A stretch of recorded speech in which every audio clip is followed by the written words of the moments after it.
Bismillah, alhamdulillah, wassalatu wassalamu ala rasulillah wa ba'd. Bismillahirrahmanirrahim. Muqaddimah. Alhamdulillahi wa kafa wa salamun ala ibadihi alladhina istafa wa ba'd. Fahada mukhtasar, ini adalah ringkasan fil fiqhi, di dalam fikih. Yadbitu syawaridahu, yang mendhabit atau mengikat, merapikan syawarid, jamak dari syaridah, yaitu perkara-perkara yang tercerai-berai, mengumpulkan, merapikan perkara-perkara yang tercerai-berai dari fikih, wa yajma'u qawaidahu, dan mengumpulkan kaidah-kaidahnya. Iqtasartu fihi ala ma sahha daliluhu,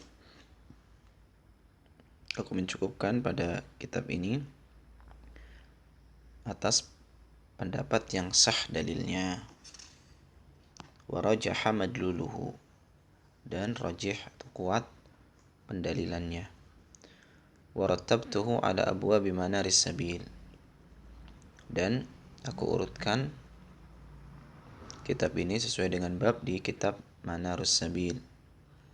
Manarus Sabil adalah kitab fikih Hambali karangan Ibnu Duyan atau Syekh Ibrahim bin Muhammad bin Salim ibn Duyan. Liyakuna tamhidan lahu wa madkhalan ilaih, agar menjadi permulaan untuk fikih dan pintu masuk kepadanya. Wa asmaituhu bidayatul mutafaqqih, dan aku namakan bidayatul mutafaqqih. Wa as'alullah an yusliha niyatina wa yulhimana rushdana. Jadi beliau di sini menjelaskan manhaj atau metode penulisan kitab. Yang pertama adalah ringkas, yang kedua mencukupkan dengan pendapat yang menurut beliau sah dalilnya dan rajih pendalilannya. Dan yang berikutnya adalah urutannya sesuai dengan Manarus Sabil, kitab fikih Hambali, ya, karangan Syekh Ibrahim Ad-Duyan. Baik. Al-fiqhu wa fihi 36 kitaban. Fikih ada 36 kitab. Kitabut Thaharah, Kitabus Shalah, Kitabul Janaiz, Kitabuz Zakah, Kitabus Siyam, Kitabul I'tikaf, Kitabul Hajj, Kitabul Jihad, Kitabul Bai', Kitabul Hajar, Kitabul Syarikah, Kitabul Ariyah, Kitabul Ghasab, Kitabul Waqaf, Kitabul Wasaya, Kitabul Faraid, Kitabul Itq, Kitabul Nikah, Kitabul Sadaq, Kitabul Khul', Kitabul Talaq, Kitabul Ila, Kitabul Zihar, Kitabul Li'an, Kitabul Iddah, Kitabul Radha', Kitabul Nafaqat, Kitabul Jinayat, Kitabul Diyat, Kitabul Hudud, Kitabul At'imah, Kitabul Sayd, Kitabul Aiman, Kitabul Qadha, Kitabul Syahadat, Kitabul Iqrar. Nah, ini adalah bab-bab di dalam fikih. Jadi ada dalam fikih itu ada kitab, lalu ada bab, ada masail. Kitab itu mencakup bab-bab. Contohnya Kitabut Thaharah, ya, mencakup bab air, bab tempat air. Nanti di bawah air ada masail, permasalahan. Misalnya air, bab air, babul ma, ada permasalahan masalah al-ma'un najis, ya, ma najis. Jadi urutannya gitu. Kitab ini paling besar, ya, mencakup bab-bab, di bawahnya bab. Bab ini mencakup masail, permasalahan-permasalahan. Jadi secara umum fikih itu ada 4 bagian. Yang pertama fiqhul ibadat, atau yang disebut para ulama rub'ul arba', ya. Ada 4 bagian. Yang pertama fiqhul ibadat, yang kedua fiqhul muamalat. Yang ketiga fiqhu al-ankihah, fiqhu nikah. Meskipun sebagian para ulama memasukkan fikih nikah ke dalam fikih muamalat. Di antaranya adalah fiqhul jinayat. Ini urutannya sesuai dengan kebutuhan hamba. Seorang yang pertama kali yang diwajibkan adalah ibadah. Dan untuk ibadah dia butuh muamalah, butuh perdagangan dan seterusnya. Butuh bekal duniawi. Setelah dia mendapatkan bekal, maka butuh nikah. Ya, setelah nikah bisa terjadi tindak kriminalitas, ya naudzubillah. Pemukulan atau bahkan pembunuhan, maka dibahas tentang kitabul jinayat.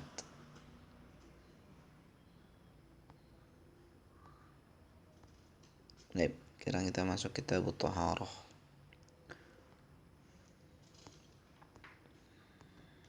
Dibahas kitabut thaharah sebelum sholat, ya, karena syarat sah sholat adalah suci, sehingga didahulukan taharah dari sholat. Padahal pembahasan fikih itu adalah pembahasan rukun Islam secara umum. Rukun Islam yang pertama adalah 2 kalimat syahadat. 2 kalimat syahadat ini dibahas di fikih akbar, ya, al-fiqhul akbar atau akidah. Awalan kitabut taharah wa fihi 11 baban. Babul miyah, babul aniyah, babu qada'il hajah, babul siwak, babul wudu, babul masah 'alal khuffain, babu nawaqidul wudu, babul ghusl, babu tayammum, babu izalati najasah, babul haid. Ini 11 bab dalam kitabut taharah. Nah, di sini disebutkan ta'rif taharah. Taharah secara bahasa adalah nazahah, ya, bersih, kesucian.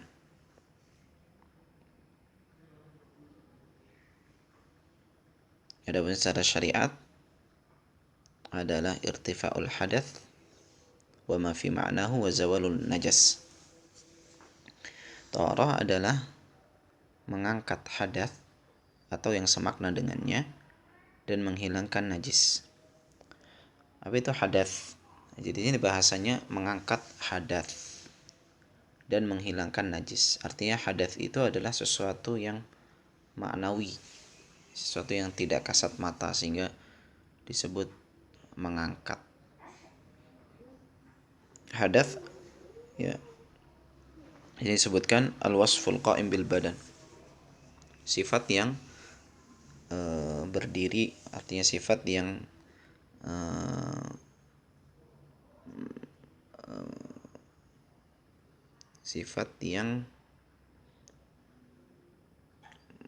menempel pada, artinya menempel dalam tanda petik, sifat yang menempel pada badan yang menghalangi dari sholat dan yang semisalnya. Artinya semisalnya ini yang mewajibkan untuk bersuci, contohnya baca Quran, ya.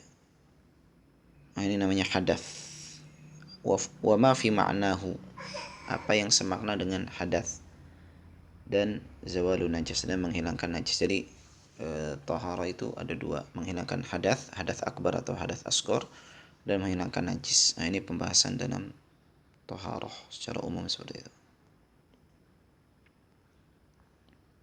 Babul miyah, ya, dibahas air di awal kitab taharah karena asal dari taharah itu menggunakan air.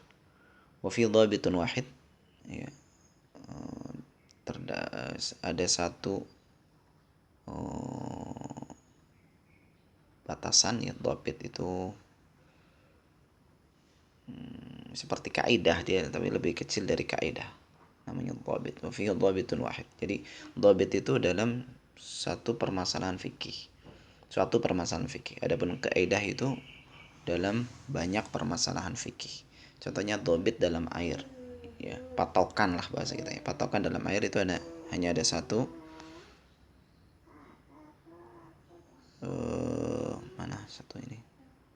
Mana satunya?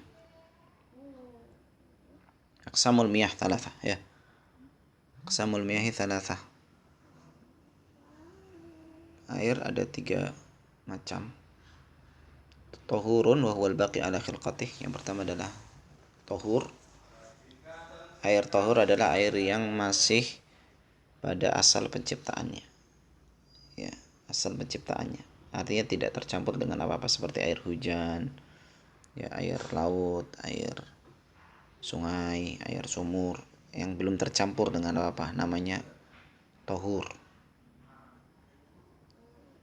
Ya, dalilnya adalah ini membersihkan, ya, bisa menjadi hal yang mengangkat hadas dan menghilangkan najis. Dalilnya adalah wa yunazzilu 'alaikum minas sama'i ma'an liyutahhirakum bih. Dan Allah menurunkan kepada kalian dari langit air untuk mensucikan kalian.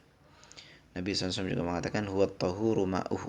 Ya, ketika ditanya tentang laut, dia adalah tahur, airnya tahur, ya, karena belum bercampur dengan sesuatu apapun. Yang kedua adalah tahir, wa huwa alladhi khalatahu tahir fa akhrajahu an itlaqih. Air tahir adalah air yang tercampur dengan sesuatu yang suci, seperti teh, kopi, air misalnya air sungai terus dicampur dengan teh, maka jadi air teh, namanya air tahir. Fa akhrajahu an itlaqih.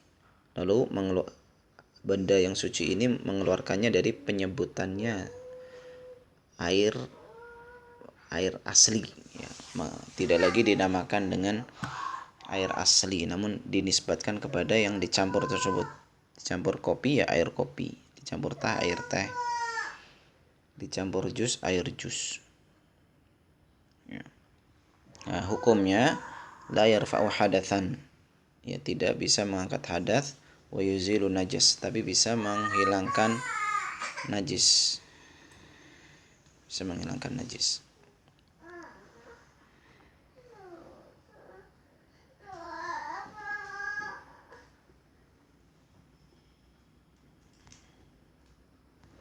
Yang ketiga adalah najis, air najis, wa huwa alladhi khalatathu najasah faghayyarat ahada awsafih. Air najis adalah air yang tercampur dengan barang najis sehingga merubah salah satu sifatnya. Barang najis itu artinya adalah, sebenarnya nanti akan datang, ya, najis itu adalah sesuatu yang dianggap kotor oleh syariat. Mastaqdzarahu syara', sesuatu yang dianggap kotor oleh syariat. Contohnya darah menurut jumhur ulama najis. Contohnya air kencing najis. Misalnya air satu ember tercampur dengan air kencing, namanya air suci, ya, tahur, tercampur dengan najis dan merubah salah satu sifatnya. Salah satu sifatnya adalah laun, ta'am, dan raihah. Ya. Jadi merubah salah satu sifatnya, warnanya atau rasanya atau baunya. Kalau salah satunya berubah maka menjadi air najis. Kalau tidak maka tidak najis. Ya. Kalau tidak maka tidak najis.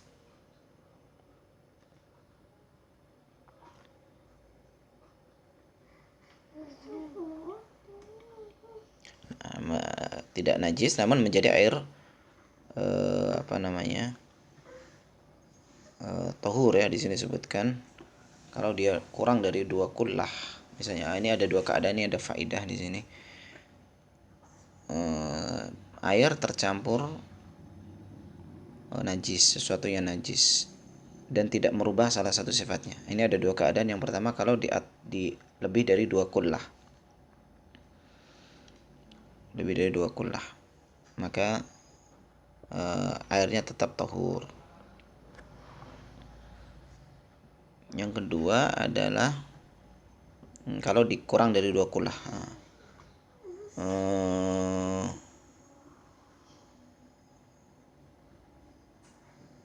Ya, kurang dari 2 kullah. Di sini tidak disebutkan 1 kullah itu berapa. 1 kullah itu sekitar 160-an. 160 liter. Jadi 300-an lah 2 kullah itu. Kalau kurang dari 200 liter seperti air 1 ember misalnya, itu tercampur dengan beberapa percikan air kencing, maka tetap menjadi air tohur. Di sini disebutkan air tohur. Nabi SAW mengatakan al-ma'u tohur la yunajjisuhu syai'. Air itu tohur, tidak ada sesuatu pun yang bisa menajiskannya. Adapun kalau dia berubah akan menjadi najis. Nah, ini berkaitan dengan air. Jadi air yang bisa digunakan adalah air untuk mengangkat hadas adalah air tohur. Adapun untuk mengangkat najis maka tohur dan tohir, ya, air tohur dan air tohir. Ada air najis ya dibuang. Yang kedua babul aniyah, ya, bab bejana. Nah, ini dibahas bab bejana setelah air karena bejana adalah tempatnya air sehingga berpengaruh kepada air tersebut. Kalau bejananya najis maka airnya menjadi mutanajis, ya, air yang mutanajis. Mutanajis adalah air yang suci lalu tercampur sesuatu yang najis.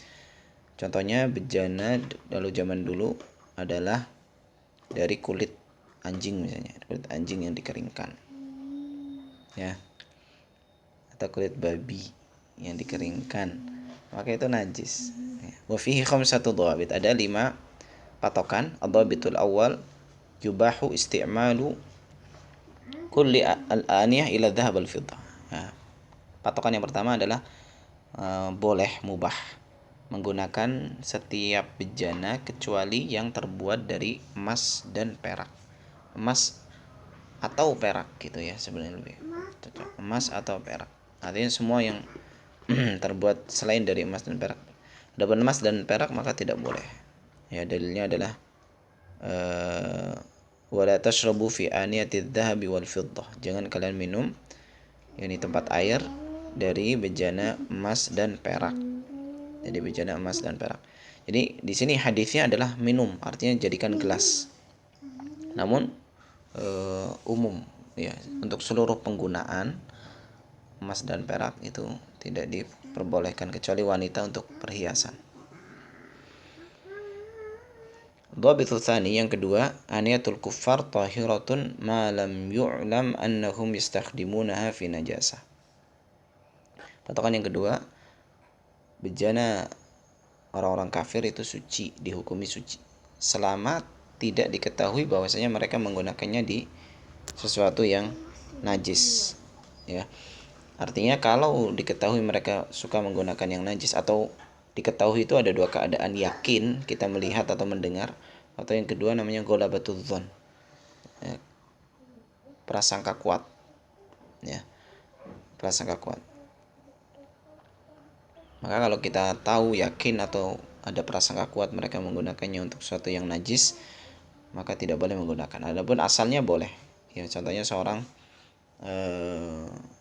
pergi ke negeri kafir, ya, lalu minum di kafe, ya, dari tempat, dari gelas, asalnya suci, hukum asalnya suci. Dan ad-dhabit tsalits, patokan yang ketiga,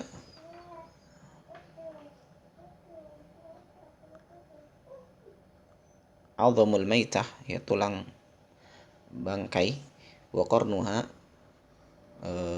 tanduknya, wa dhufruha, kukunya, wa hafiruha, dan kuku kakinya, wa sya'ruha, dan bulunya, wa sufuha wa rishuha, dan bulunya sama tahir, suci, ya, adalah sesuatu yang suci. Menurut keumuman, wa yuhillu lakumut thayyibat wa yuharrimu 'alaihimul khaba'ith. Adhabitur rabi', yang keempat, jami'u juludil maitati tathur bid-dibagh ila al-kalba wal khinzir. Seluruh kulit bangkai itu bisa suci dengan dibagh. Apa itu dibagh? Dibagh adalah izalatun natan wa rutubatin najisah minal jid, menghilangkan bau, ya, dan sesuatu yang cair najis dari kulit. Artinya mengeringkan, menghilangkan sesuatu yang bau dan menghilangkan cairan-cairan najis dari kulit, ya. Ini namanya dibagh. Suci, bisa suci dengan seluruh kulit bangkai, bisa suci dengan disamak bahasa kitanya. Illal kalba wal khinzir, kecuali kulit bangkai anjing dan babi. Nah, ya tetap najis. Jadi menurut beliau seluruh kulit bangkai bisa menjadi suci. Seluruh kulit bangkai artinya kambing, misalnya kambing mati jadi bangkai, maka bisa diambil kulitnya, ya bisa diambil kulitnya. Adzabitul khamis yang kelima, yusannu taghtiyatul aniyah wa ikaul asqiyah. Disunahkan untuk menutup bejana air dan mengikat tempat air. Ya, zaman dulu asqiyah, tempat air itu dari kulit sehingga bisa diikat. Wa ighlaqul abwab, dan menutup pintu-pintu. Wa dzikru smillahi 'alaiha inda naum. Ya, dan menyebutkan nama Allah padanya, yaitu ketika menutup tempat air ketika tidur. Nah, ini sebagaimana dalam hadis yang ma'ruf.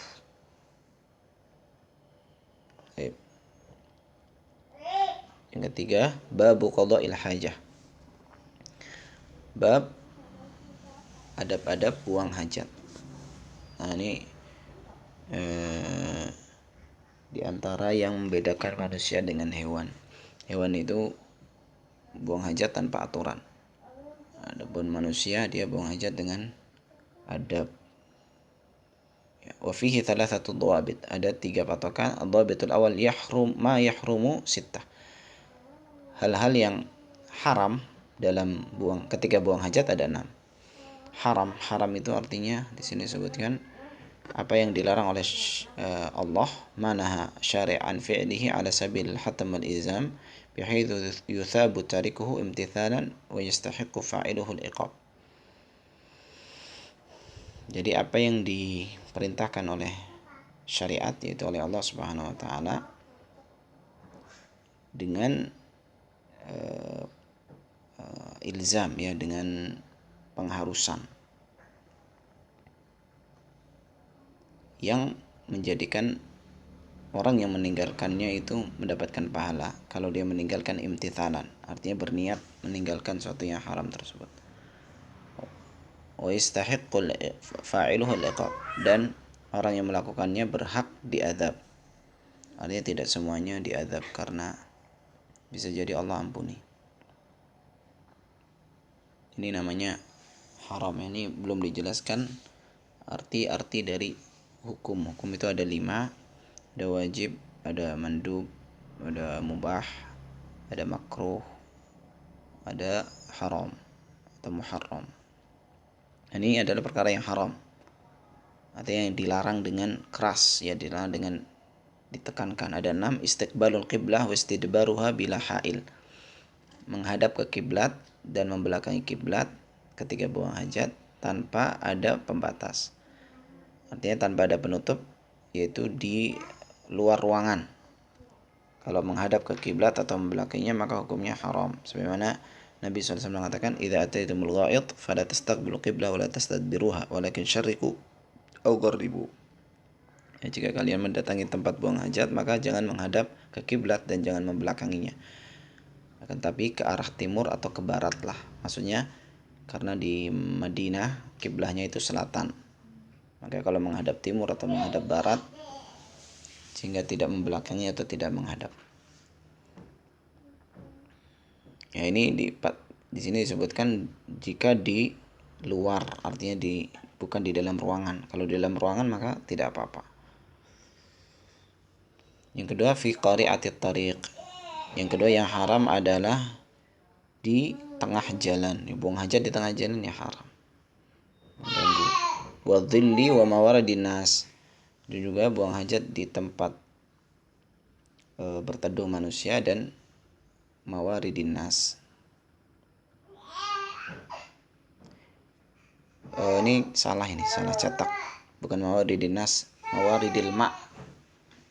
Ya, mawaridil ma'. Karena dalam hadis ittaqul mala'inat thalath al-baraz fil mawarid wa qaratit tariq wa dhil. Jadi tempat berjalannya air atau aliran air.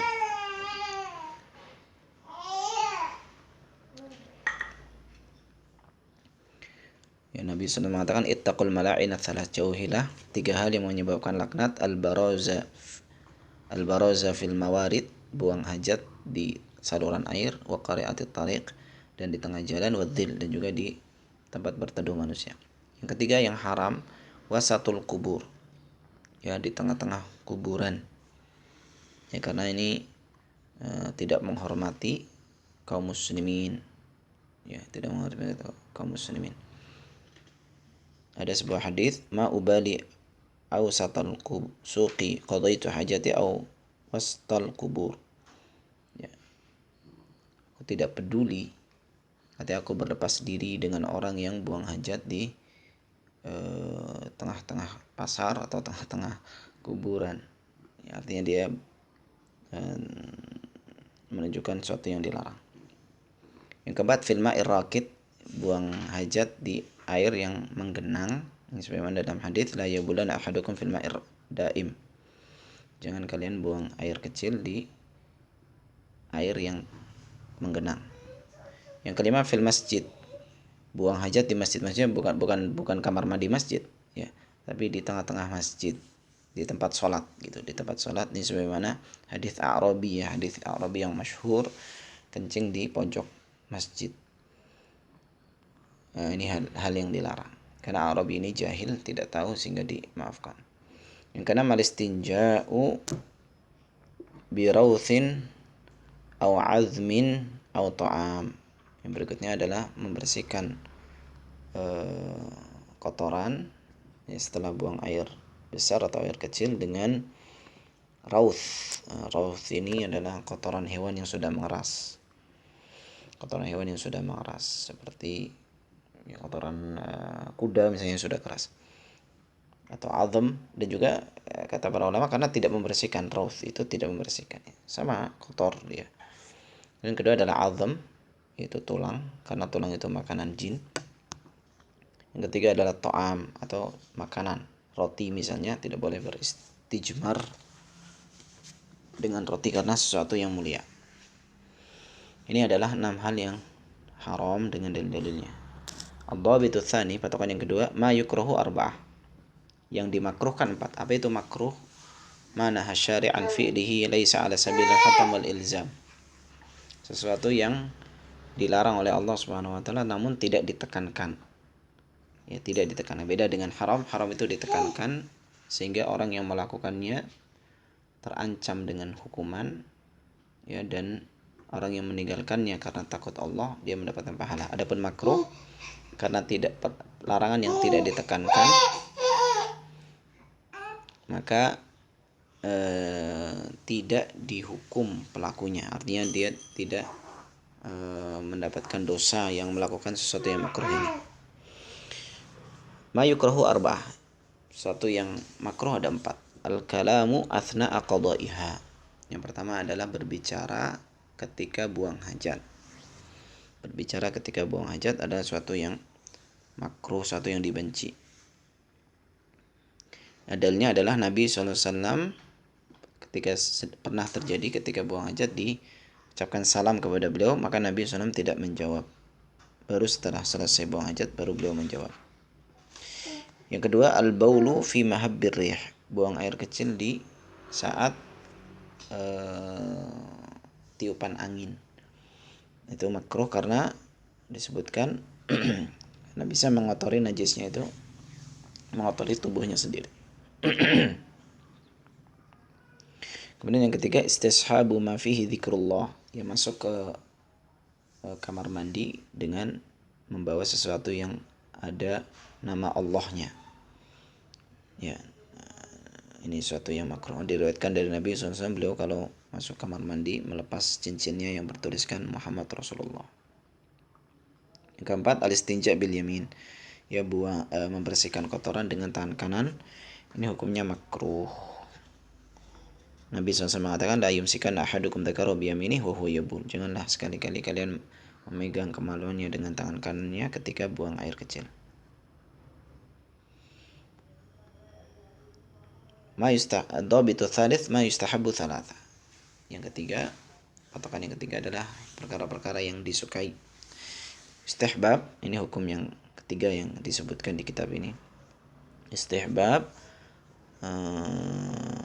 artinya adalah ma amara bihi syari', enggak ada ya.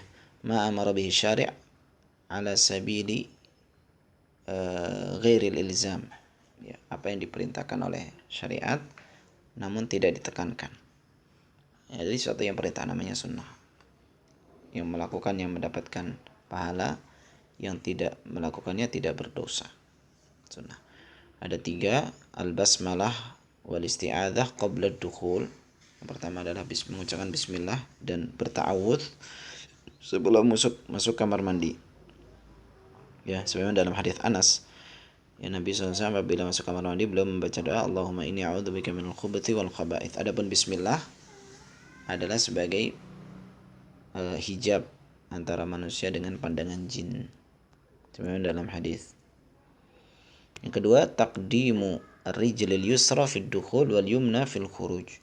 Mendahulukan kaki kiri ketika masuk dan kaki kanan ketika keluar. Ini tidak ada dalil yang sharih, tidak ada dalil yang jelas, namun dinukilkan ijma' oleh Imam Nawawi. Yang ketiga, qaulu ghufranaka ba'dal khuruj, yaitu mengucapkan ghufranaka setelah keluar, setelah keluar dari kamar mandi. Ghufranaka artinya ampunanmu, memohon ampunanmu. Wallahu a'lam. Alhamdulillah rabbil alamin.